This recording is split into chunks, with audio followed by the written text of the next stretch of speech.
रामकृष्ण हरी. संत तुकाराम महाराज यांचा वैकुंठ गमन सोहळा तीर्थक्षेत्र देव या ठिकाणी अतिशय आनंदाच्या उत्साहाच्या वातावरणामध्ये संपन्न होत आहे. अनेक आपण आजूबाजूला बघतो सप्ते उभारले आहेत. आज शेवटचा दिवस आहे आणि आज तुकाराम महाराज ठीक 12 वाजता वैकुंठ गमनाला जाणार आहेत आणि वैकुंठ गमनाला जाण्यापूर्वी इथे आर्ट ऑफ लिव्हिंग जे काही कार्यकर्ते आहेत त्या कार्यकर्त्यांनी यावर्षी दरवर्षी ते हे कार्य करत असतात. यावर्षी उन्हाचा त्रास होऊ नये म्हणून आणि त्यांच्या घसा कोरडा पडल्यानंतर त्यांना लिंबू पाणी सरबतचं या ठिकाणी आयोजन केले. भव्य दिव्य आयोजन केलेले आहे.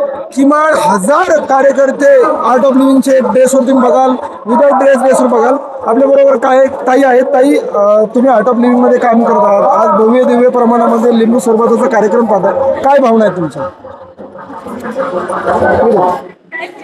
खूप छान अनुभव आहे हा. मी गेले 4 वर्ष झाले ह्या सेवेला येत आहे. आर्ट ऑफ लिव्हिंगचे प्रणेते श्री श्री रविशंकर यांनी जी प्रेरणा दिलेली आहे, स इवा म्हणजे काय तर ईश्वरासारखी निष्काम भावनेने जो सेवा करतो. इथे सगळे जे भाविक आलेले आहेत, सेवेकरी आलेले आहेत, ते याच प्रेरणेने आलेले आहेत की त्यांना मोबदल्यात काहीही नको आहे.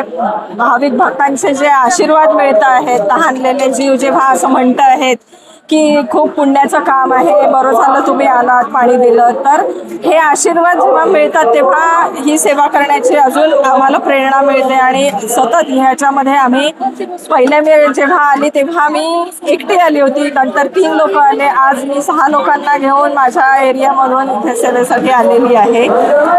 तुम्ही आर्ट ऑफ लिव्हिंगमध्ये सेवा करत आहात. आर्ट ऑफ लिव्हिंगची सेवा आणि वारकऱ्यांची सेवामध्ये काय अनुभव वाटतो तुम्हाला?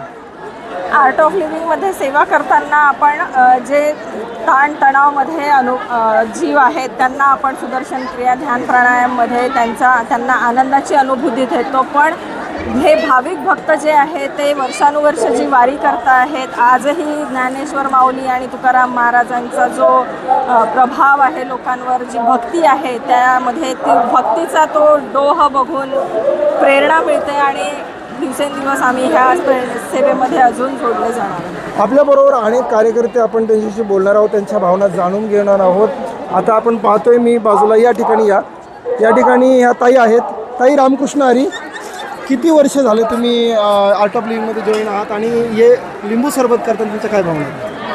मी आर्ट ऑफ लिव्हिंगमध्ये खूप वर्ष झाले आहे, पण फर्स्ट टाईम मी देवबीजला आलेली आहे. कसं वाटतं तुम्ही फर्स्ट टाईम आर्ट ऑफ लिव्हिंगची सेवा आणि या सेवेमधला फरक काय वाटतो? याच्या आधी पण मी आर्ट ऑफ लिव्हिंगतर्फे आळंदीमध्ये 2 वर्ष सेवा केलेली, 2 वेळा. कसा फरक वाटतो की आर्ट ऑफ लिव्हिंगचा आणि इथले भाविक भक्त? एनर्जी येते ते काम करताना, वर्षभर एनर्जी ती टिकून राहते, आहे का नाही? अनेक कार्यकर्ते आहेत, आपण अनेक कार्यकर्त्यांबरोबर जाणार आहोत.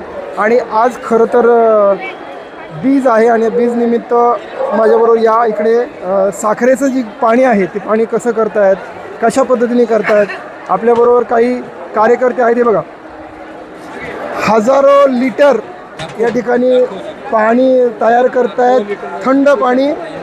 मला सांगाल, थोडी माहिती द्याल काय आर्ट ऑफ लिव्हिंगचं जे काही तुमचं हे कार्य काय बोलाल?